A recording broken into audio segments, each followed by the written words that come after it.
Hola a todos los amigos de Filosofía Apuntes. Estamos a 20 de junio del año 2023 con esta obra magnífica que es Sobre el alma de Abenpase.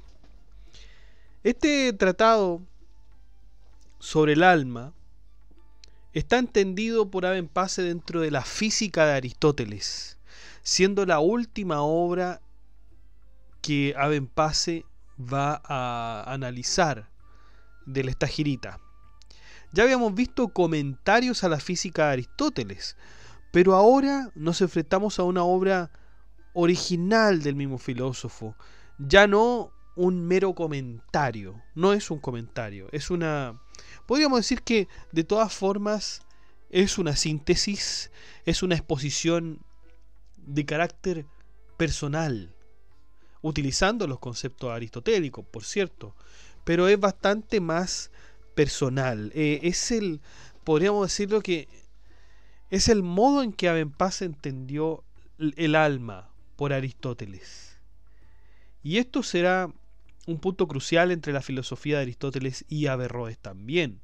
En todo caso, aunque la obra tiene la originalidad del mismo Abenpase, no se puede negar la gran influencia aristotélica que tiene, pues está trabajando bajo el mismo libro, ¿no? Sin embargo, este libro tiene varios problemas. No sé si sabrán, pero nos guiamos obviamente por la edición y la traducción de Joaquín Lomba el de la editorial Trota, sobre el alma. Y claro, aquí nos comenta el traductor en todos los pies de página que esta traducción fue particularmente difícil. Sobre todo el capítulo 3 de este libro realmente tiene una dificultad en cuanto a su comprensión. Hay muchas cosas oscuras y que bueno, don Joaquín Lomba trata de resolver, trata de interpretar de la mejor manera posible. Así que, sin más dilación, vamos allá.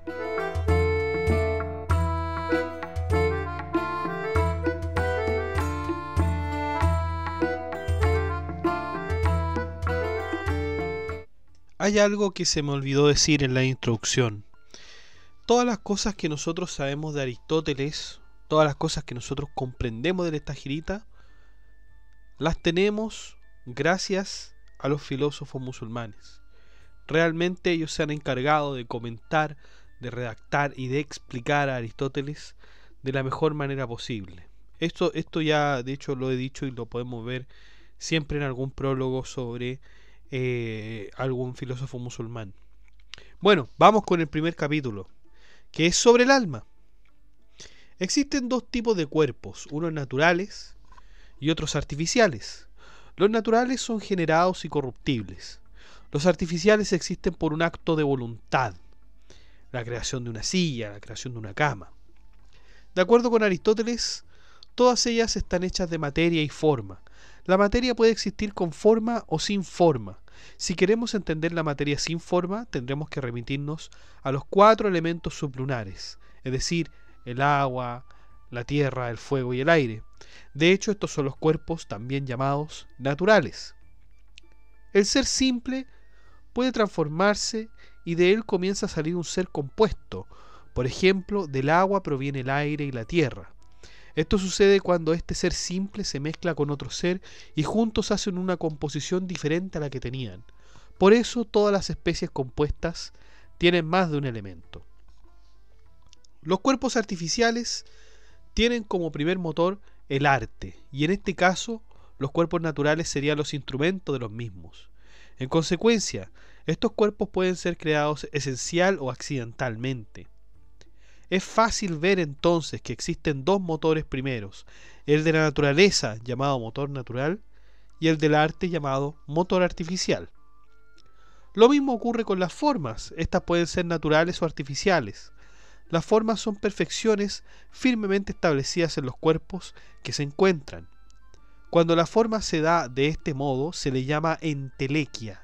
En consecuencia, las formas son entelequias que los cuerpos poseen en potencia. ¿Qué es una entelequia para Abenpase? Bueno, para Abenpase una entelequia es lo mismo a lo que se refería Aristóteles por entelequia, es decir, que se refiere a la forma en que algo llega a ser lo que está destinado a ser, desarrollando todas sus características y funciones específicas. Los cuerpos naturales tienen su motor en su interior, pero los cuerpos artificiales tienen un motor fuera de ellos mismos. Los cuerpos naturales se dirigen hacia su lugar natural, la tierra hacia abajo, el agua hacia abajo, el aire hacia arriba y el fuego hacia arriba, y se desvían solo por accidente. Por lo tanto, tienen una potencia dentro de ellos. Cuando un obstáculo se lo impide, pero luego vuelve a su lugar natural si cesa dicho movimiento. Por eso se dice que el motor de estos cuerpos está en su interior. Pero esto no es así, dice Abenpase. La piedra tiene potencia para dirigirse hacia abajo, pero su motor en realidad es la pesadez. Entonces, la potencia es dirigirse hacia abajo y el motor es su pesadez. Pero en los seres dotados de alma, el móvil no es más que su potencia, y el motor mueve según la naturaleza o contrario a la naturaleza. Por ejemplo, el movimiento de la mano, que si bien tiende hacia abajo, puede levantarse.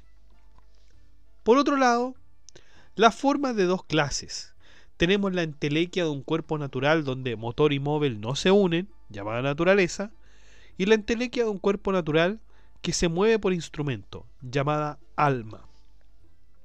El alma es una entelequia de un cuerpo natural orgánico. A su vez, la entelequia puede ser primera y última, y en consecuencia es un cuerpo vivo.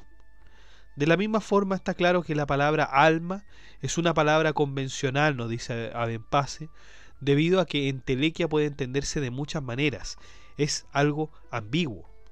De ahí se entiende los dos tipos de alma, es decir, de las mismas formas que las entelequias. Perdón, no los dos tipos de alma, los tres. En primer lugar tenemos el alma nutritiva, que es una entelequia del cuerpo orgánico que se nutre, el alma sensitiva, que es la entelequia del cuerpo orgánico que siente, y el alma imaginativa, que es la entelequia del cuerpo orgánico que imagina. Al alma racional se la llama alma en cuanto a participación, pero de forma más clara que en estos casos. Toda ciencia, como diría Aristóteles, es buena y bella, y sin embargo unas son más bellas que otras. El estudio de las almas es el que precede el estudio de todas las demás cosas. En consecuencia, todas las ciencias necesitan la ciencia del alma, a excepción de aquella ciencia que estudia los primeros principios. ¿Cuál es esa ciencia? La metafísica. Ahora bien, la mejor manera de conocer los principios primeros se realiza a través del alma, por lo tanto el estudio del alma sigue siendo fundamental. Así, la primera de las ciencias es aquella que estudia qué es la cosa. Esta puede ser completa o incompleta, que es cuando se conoce solamente una parte de la definición, o bien se puede saber completamente. Una definición se divide por anterioridad y posterioridad. Anterioridad, compuesta de causas y varios géneros, es la más idónea de las definiciones y se compone de causas próximas y remotas. Posterioridad, con respecto de aquello de lo que se componen las cosas con las que no se constituye algo, se componen únicamente de accidentes. Abenpase nos habla de las causas que están en la definición por anterioridad. Están las causas próximas, las cuatro causas que son las cuatro causas aristotélicas: la material, la formal, la eficiente y la final, y pueden ser particulares o generales. Y también tenemos las causas remotas, que son las que se pueden deducir de las cuatro causas aristotélicas.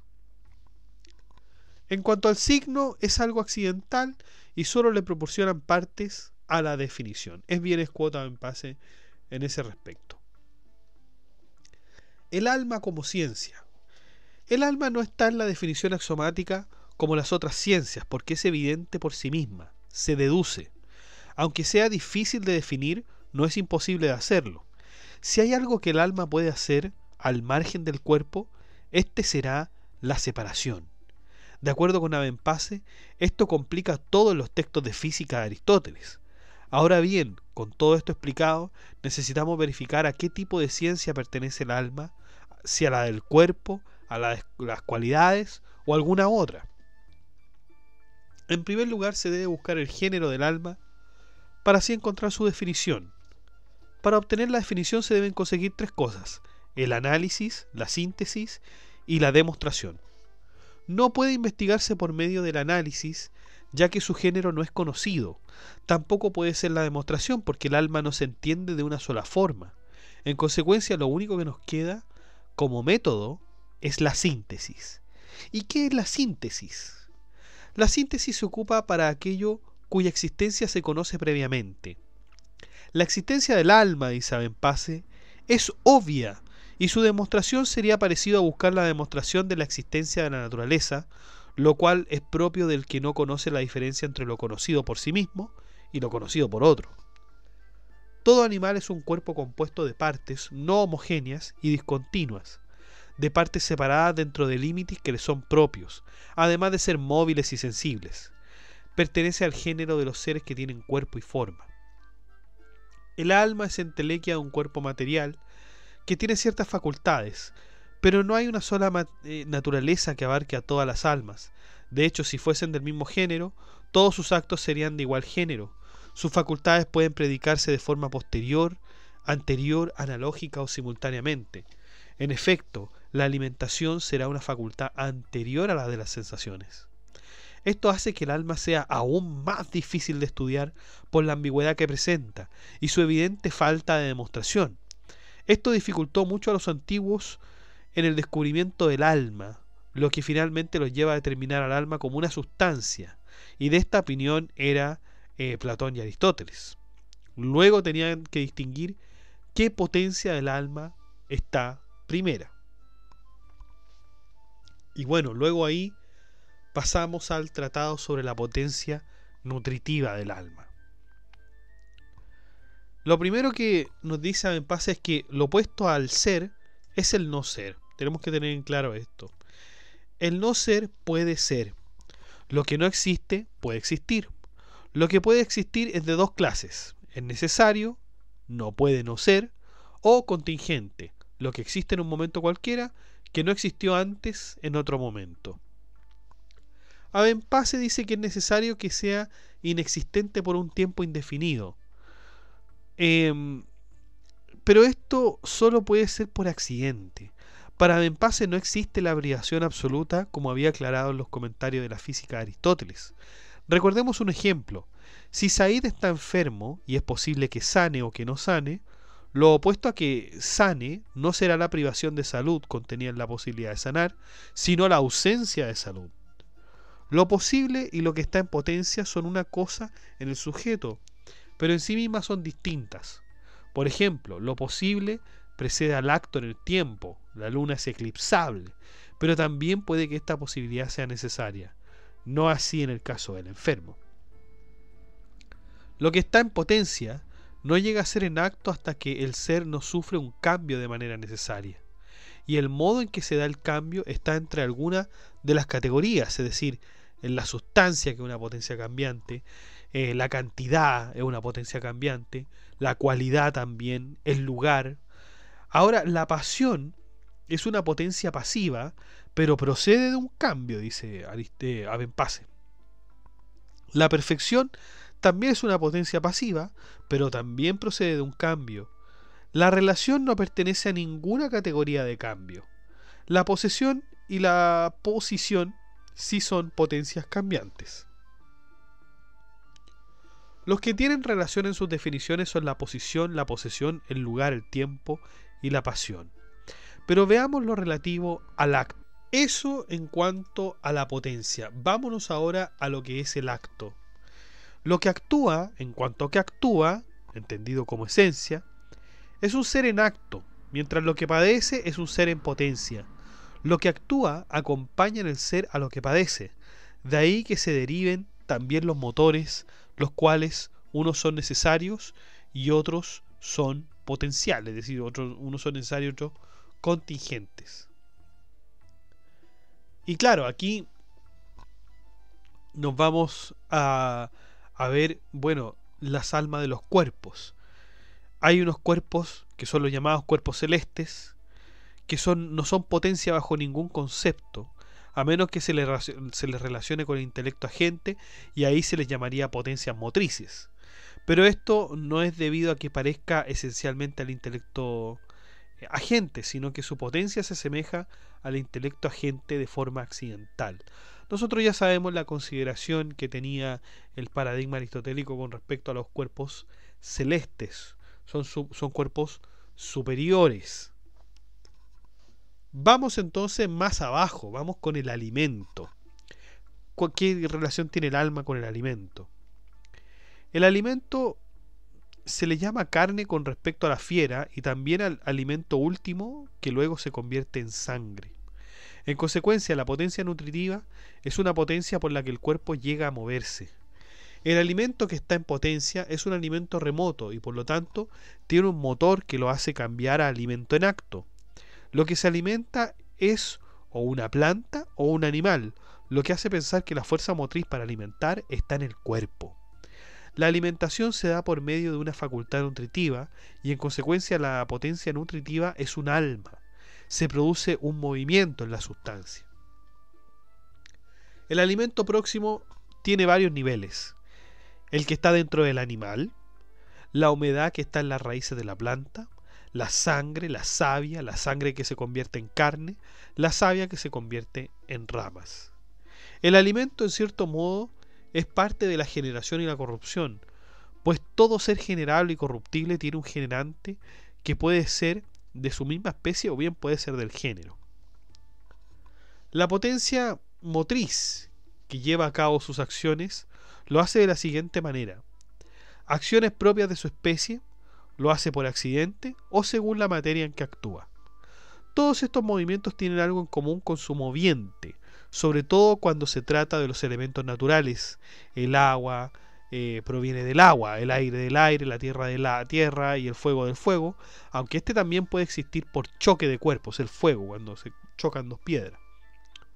El modo en que las partes constitutivas de cuerpos pasen a conformar en efecto un cuerpo se debe realizar por medio del calor y no del frío, de acuerdo a Abenpase.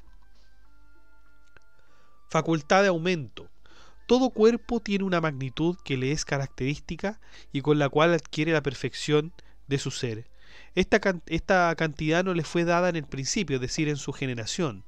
De aquí se deriva otra facultad que es la aumentativa y está intrínsecamente ligada con el alma nutritiva. La diferencia entre estas dos potencias, generativa y nutritiva, es que esta última realiza cada una de las partes en potencias o las regenera. Por otro lado, la generativa realiza la especie que es en potencia, confeccionando un cuerpo perteneciente a aquella especie y no empleando en ello las partes de la facultad nutritiva.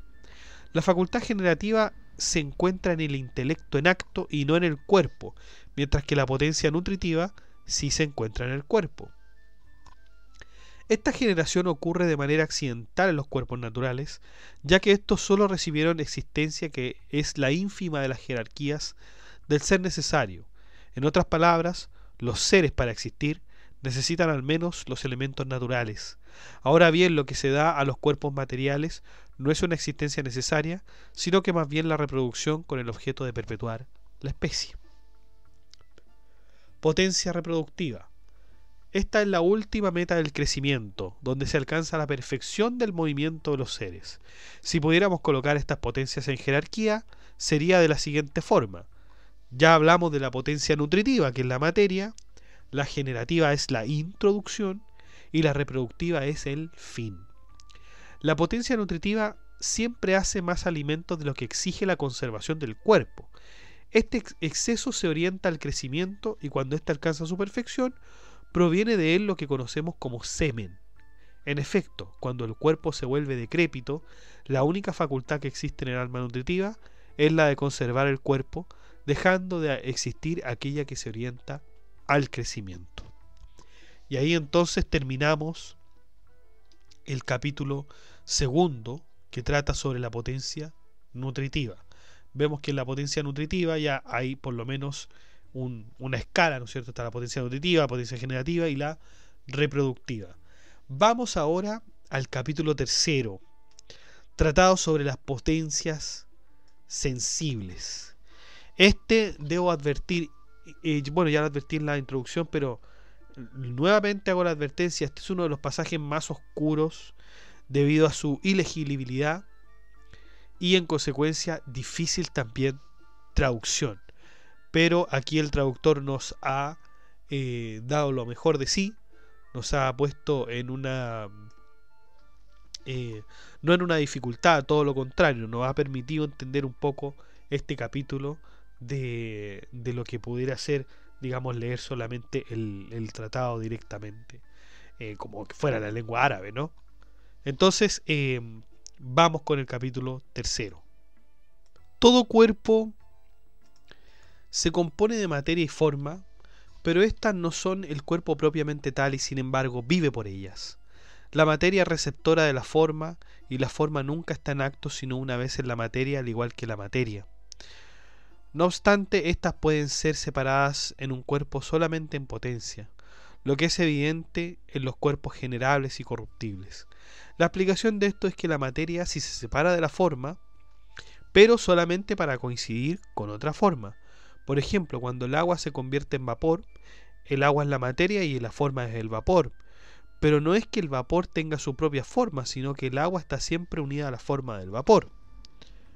Tanto la materia como la forma son seres de un sujeto, pero existen contrariedades en la forma.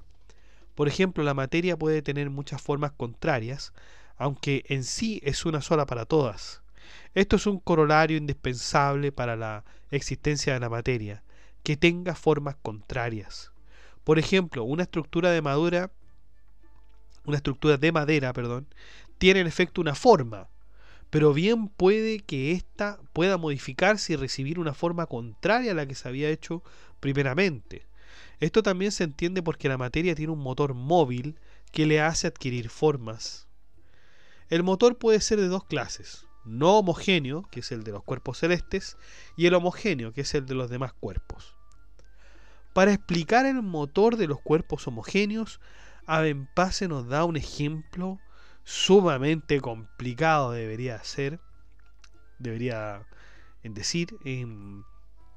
propio en todo caso de la física de Aristóteles. Estas demostraciones que se hacen como por una especie de silogismo utilizando A, B, C o D. ¿Ya? Es un pasaje oscuro, pero algo podemos comprender. Fíjense, sea AB agua, siendo su forma B. el agua está fría, es decir, tiene frío en acto. Por otro lado, es aire en potencia, sea D la potencia del aire. Por lo tanto, en AB, que habíamos dicho que era agua, estará D, porque está D en potencia. Luego, en cuanto que es AB, moverá, y en cuanto a que es D, será movido. Luego tenemos que AH es el calor y una forma. El calor está en A, en el agua, que es su ser en potencia. Luego AH estará en reposo por medio de D, que era el aire. Ambos, AD, agua y aire, serán motores, mientras que B y H, forma del agua y forma del calor. La potencia D será necesariamente movida por B y la potencia A será movida por H. Todo este intento, de alguna manera, como lo habíamos dicho antes, de explicar las cosas como también la explicaba Aristóteles, tiene un cierto desarrollo. Lo que aquí nos quiere decir Abenpase es que en un cuerpo natural pueden haber distintas potencias. El agua puede ser potencialmente fría, puede ser potencialmente caliente, es decir, tiene algo ya en su interior con la que después se va a cambiar por medio de un motor. El agua comienza a ser caliente por medio de un motor que la hace ser caliente, o por medio de otro motor que la va a hacer tomar una forma fría. En cuanto a la potencia del frío y el calor, cuando existe calor, este mismo es causa del frío en potencia, porque la potencia en cada una de las cosas es una sola en la materia. La materia, ya sea remota o próxima, necesita de la forma para existir. Y claro, la materia se nos presenta en la mente como si rehuyera de la forma, como diría Platón. Pero ¿qué pasa cuando la materia es desprovista de la forma? La diferencia surge por un lado de la forma y por otro de la potencia. La forma no puede ser divisible a menos que se la comprenda como una división accidental. ¿Cómo es esto posible? Entendiendo que no hay nada que sea inútil en la naturaleza. Esto lo había dicho Aristóteles, ¿no? La forma está de forma accidental en la materia, que llamaremos forma material. Y esta forma material, al ser material, siempre está en un otro porque la naturaleza no hace nada en vano. De este modo, la forma de los elementos está en la materia. Ahora bien, la forma material es inteligible en virtud del intelecto que la puso ahí. Son inteligibles cuando se unen con el cuerpo. Toda cosa exenta de materia, es decir, un inteligible, es una forma separable como lo es el intelecto adquirido. Pueden ser sensibles e imaginables siendo asimismo motores del apetito. Sin embargo, también se podría preguntar si los inteligibles en ellos existen de algún modo o bien no existen. Abenpase nos dice que esta duda debe responderse considerando la existencia de ellos en el mundo y la relación que tienen en él. Esto porque no es lo mismo decir que un inteligible es causado por otro, a que su existencia material se deba a otro, porque ambas existencias son opuestas, es decir, claro, la existencia inteligible no es lo mismo que la existencia material. Como todo lo material está sujeto a cambio y lo inteligible no lo está, además de ser indivisible, la existencia material está en un sujeto, es decir, es un cambio que va a llegar a ser. Todo lo material tiene tres maneras de cambiar. Cambia cualitativamente, cambia cuantitativamente y cambia con respecto al lugar. Algunos dicen que el cambio en la existencia se da por medio de los grados de existencia, porque cada uno de ellos tiene una diferencia. Fíjense que estos grados de existencia son conocidísimos, pero es una discusión que tenía Abenpase con Badajoz, que era un intelectual con los cuales tenían estas conversaciones de los grados de existencia. Esto lo vamos a ver en otro lugar. Pero de acuerdo a Abenpase esto no es posible, ya que el único ser que merece la existencia es el ser material que está mezclado con elementos sublunares y es movido por los móviles, cuerpos celestes y otros animales. La existencia del inteligible en acto no es posible en la materia hasta que se cumplan ciertas condiciones. Por ejemplo, la alimentación que finalmente constituiría a un ser como el hombre, La potencia racional procede a todas las potencias en el alma, incluso de la imaginación, pues hay quienes dicen que la imaginación se da de modo casual con el conjunto de elementos en el ser. Las formas tienen distintos grados.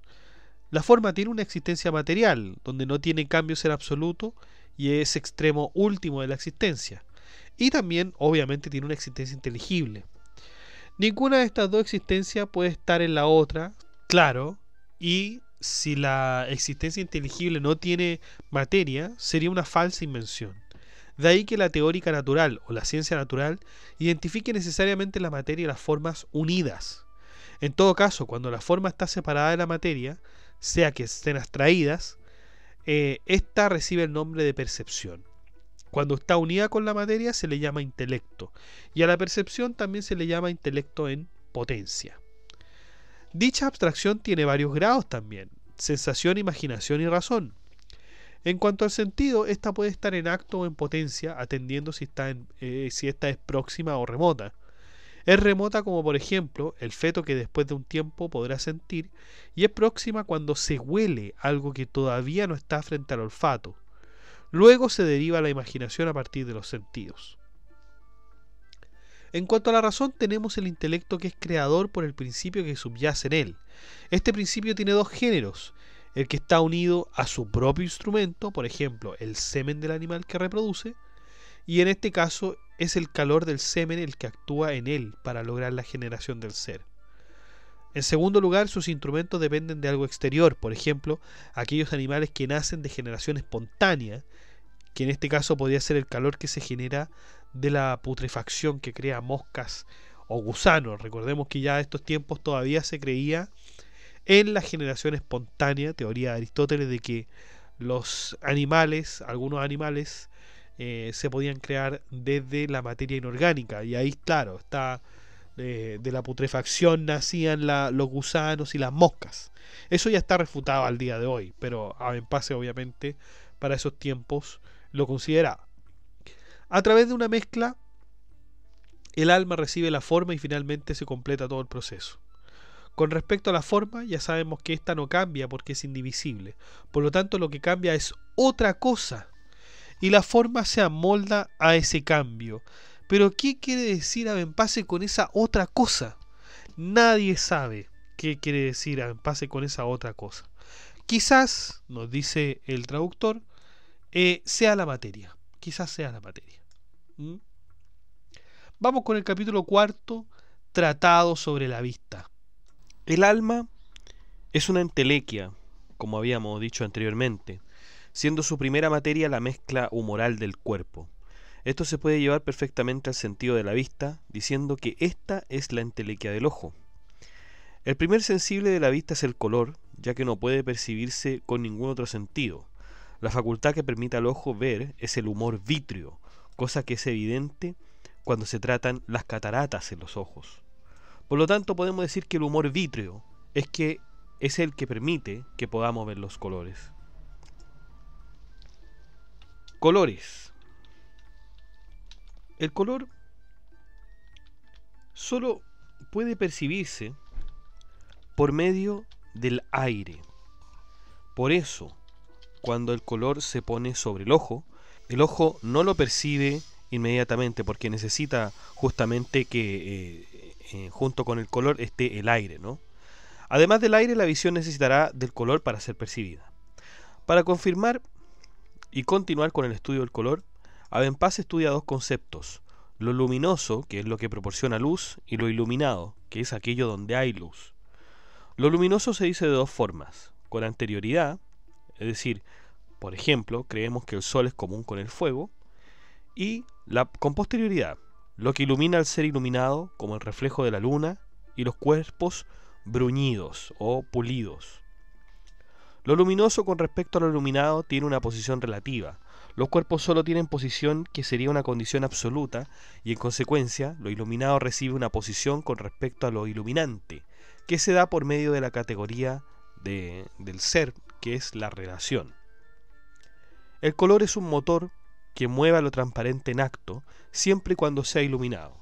Su primer receptor siempre es la superficie. Como podemos ver entonces, en cuanto al concepto de la vista, Abenpase no difiere mucho de Aristóteles.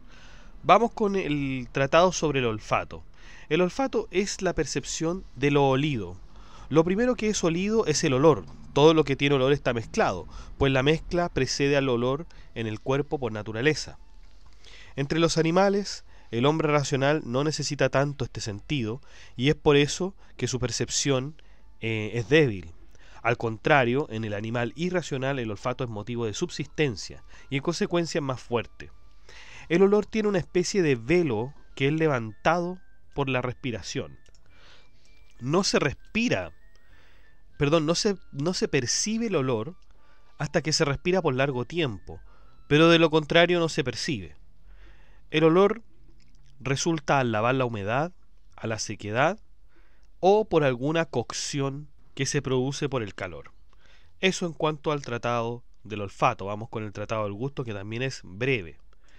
El gusto no puede existir en lo seco ni en lo húmedo, por lo cual el gusto no se da en la ceniza, en el agua ni en el aire, pero sí se da en el agua del mar, en los pantanos, en virtud de la sequedad que se produce en aquellas aguas.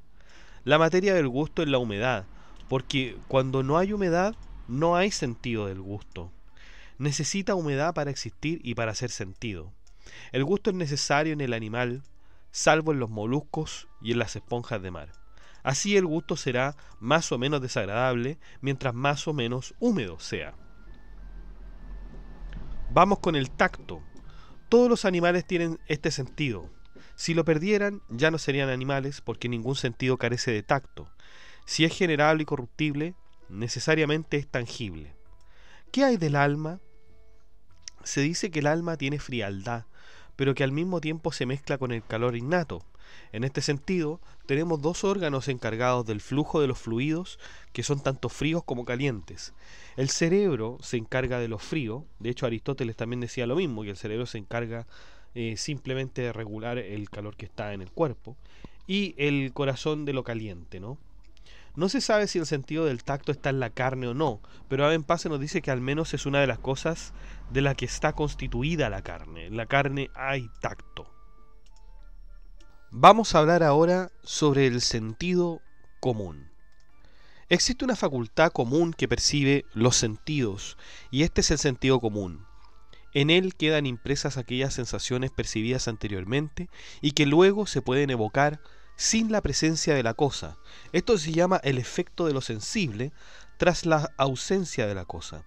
Cuando estas sensaciones quedan de manera continua, a esto se le llama retención o memoria, lo que podríamos llamar hoy en día y se conoce hoy en día como memoria muscular. Hay cosas que tocamos con cualquier parte del cuerpo. Uno puede tocar una manzana y en el cuerpo, digamos en la mano, queda el recuerdo de esa textura de la manzana, ¿no? Eso es un sentido común. Y además también podemos ver que se puede sentir en varios sentidos. Por ejemplo, tenemos por un lado el tacto en la manzana con la mano y también tenemos el olor. O sea, ahí hay algo que hace que podamos sentirlo de distintas formas. De acuerdo con Abenpase, el sentido común es por una parte alma, porque en definitiva el sentido común es una entelequia, pero también es parte del cuerpo a través de la materia, que le es propia porque está conectado con el cuerpo el sentido común. Es una facultad entre el alma y las cosas que no son alma, cuerpo, entonces tendríamos que decir. ¿Ya? Ojo que este no es el sentido común en la concepción quizás más actual, como el sentido común de aquellas cosas que son evidentes. No, esto tiene que ver con lo sensible. Vamos con la facultad imaginativa. La imaginación es aquella facultad por la cual se perciben las imágenes de las cosas sensibles. Los intelectuales han dicho que la imaginación puede ser de tres formas: opinión, sensación o ambas. Y aquí Abenpase nos aclara qué quiere decir estas tres dimensiones. Algunos dicen que el alma es una opinión, pero Abenpase nos dice no puede ser opinión porque de otro modo no podríamos establecer con claridad cómo es la imaginación. Alguien puede tener la opinión de cierto animal y otro puede tener otra. Es una sensación. Abenpase dice que lo sensible de cada sensación existe al percibirlo, pero no toda cosa imaginada es así, porque puede imaginarse lo que no está presente. Perfecto, yo puedo imaginarme alguna cosa que no he sentido, entonces la imaginación no tiene que ver con la sensación. Son ambas, dicen algunos filósofos. Si no es opinión ni tampoco sensación, no será ninguna de las dos. Ese es el tema, la crítica de Aristóteles, de Abenpase, que si es opinión y sensación, en realidad no es ninguna al final. Abenpase nos dice que es evidente que la imaginación es una potencia que en la mayoría de las veces proyecta imágenes falsas, aunque cuando son verdaderas es porque se está utilizando la potencia sensible. Sin embargo, las cosas percibidas por esta potencia no son cosas sensibles. No puede percibir las cosas por esencia, sino que por accidente. Habíamos hablado que en el sentido común teníamos una facultad parecida, es decir, hay un efecto que queda en el sentido, pero en la imaginación esto se da de otra manera. Se da por medio de imágenes. Antes de todo debemos entender qué es la imagen. En primer lugar, las imágenes son entelequias, que están en la potencia imaginativa, así como las sensaciones están en el sentido común. En consecuencia, la potencia imaginativa está ubicada dentro de las potencias materiales, y por esto su efecto es más potente en el sueño. En este estado, el sentido común es sólo accidental, pero la potencia imaginativa está subordinada al sentido común. De todas formas, la potencia imaginativa estimula la parte apetitiva del alma. Algunos animales, como las hormigas, solamente tienen esta facultad como la más noble. La potencia imaginativa es la entelequia del cuerpo. Las sensaciones vienen a la existencia porque tienen una facultad por la que son puestas en movimiento, y ellas a su vez mueven a la facultad imaginativa, donde necesariamente se da la imaginación. Podríamos decir que si algo se acerca más a la verdad, son las sensaciones más que la imaginación, como diría Abenpase, ¿no? Finalmente tenemos la facultad racional. La facultad racional no está siempre en acto y esto es evidente, pues de ser así su aprendizaje sería solamente recuerdo y además no necesitaría de los sentidos. Esta idea nos puede recordar a otro filósofo más antiguo que Abenpase, que era Al-Kindi, que de hecho Al-Kindi decía que no existe tal cosa como aprender. No existe tal cosa como aprender. Nosotros más bien recordamos, decía Al-Kindi. Si quieren ver más detalles de esta teoría de Al-Kindi sobre el aprendizaje, pueden consultar mi artículo que aparece en la revista Sadra, donde se habla de este tema. Se llama Aprender, ¿es o no es recordar?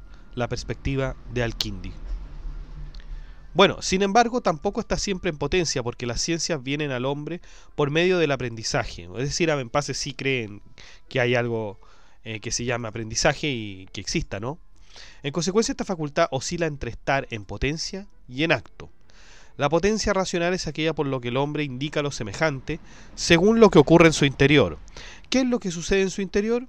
Abenpase nos dice que suceden tres cosas. Preguntar. Eso sucede en la facultad racional. Y preguntar es pedir información. En segundo lugar, la información es enseñanza. Y se concluye entonces que preguntar entonces es aprender. En efecto, la pregunta tiene una intención. Tiene una intención, y como justamente dice Abenpase, que es la de pedir información.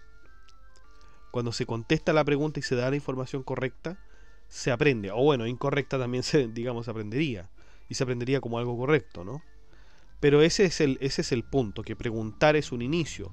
Es un estímulo en el aprendizaje. Eso es, digamos, una teoría en todo caso bastante actual, de hecho, en cuanto a la pedagogía. Por esta potencia es que el hombre conoce o aprende. El hablar razonado notifica a los demás de modo convencional aquellas ideas que se le ocurren al alma del que razona. El principal instrumento que tiene esta potencia es el habla, y de ahí se construye lo que conocemos como discurso. ¿De dónde proviene el discurso? Para analizar esto desde el comienzo, debemos pensar que la información y la interrogación solo se dan por medio de la proposición categórica. Recordemos que un discurso, digamos, sensato, digamos, bien construido, va a tener que seguir las reglas de la lógica, va a tener que seguir las reglas de las proposiciones categóricas de Aristóteles. Luego Abenpase nos dice que en el hombre hay dos acciones. Hay una existencia de nociones separadas, que son los conceptos simples o los universales, y también está la síntesis de las dos nociones separadas. Juicio de dos conceptos simples, por ejemplo, el amor y la belleza. A su vez, las nociones significadas por palabras son de dos clases. Los universales, como habíamos dicho, que son predicables a muchos y son nociones inteligibles, y los particulares, que son solamente predicables de uno. El intelecto no percibe la realidad de las cosas, sino que más bien su esencia, mientras que el sentido y la imaginación capturan la cosa individual de manera concreta. La única acción propia del intelecto es captar la esencia de algo, pues si se trata de captar una cosa concreta, el sentido de intelecto sería tratado de forma equívoca. Los inteligibles se hacen seres a través de la materia y se hacen inteligibles mediante la abstracción de ellas. Esto es entonces el tratado sobre el alma de Abenpase.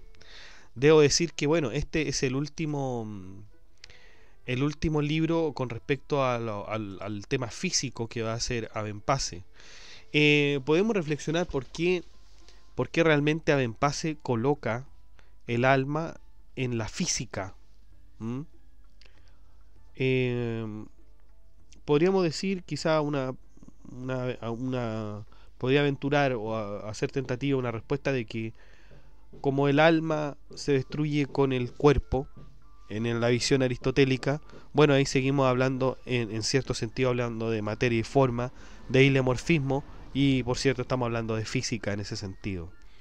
Pero bueno, para otros pensadores esto será totalmente incorrecto, y el alma tendría que estar en el estudio de las cosas que van más allá de la física, la metafísica, en el sentido escolástico, en el sentido de Aristóteles, porque Aristóteles ya sabemos que trataba la metafísica en realidad como el tomo 2 de la física.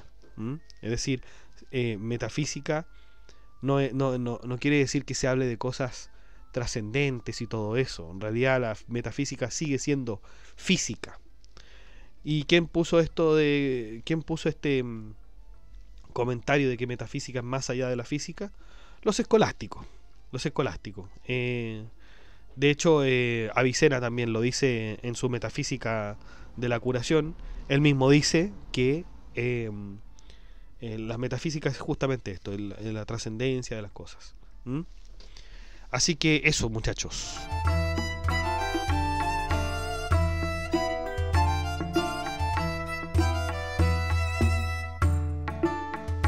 Bueno, chicos, eso ha sido todo. Muchas gracias por escuchar este podcast. Si le ha gustado, de like, comente, comparta, suscríbase, acceda al blog que está en la descripción del video, haga su aporte en PayPal y en Patreon.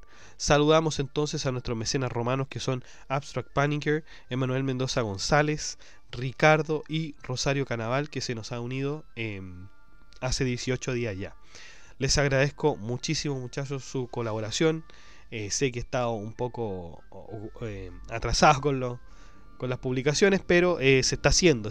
Quiero que sepan que este proyecto sigue y va a seguir, digamos, de todas formas. No me voy a rendir nunca, ¿no?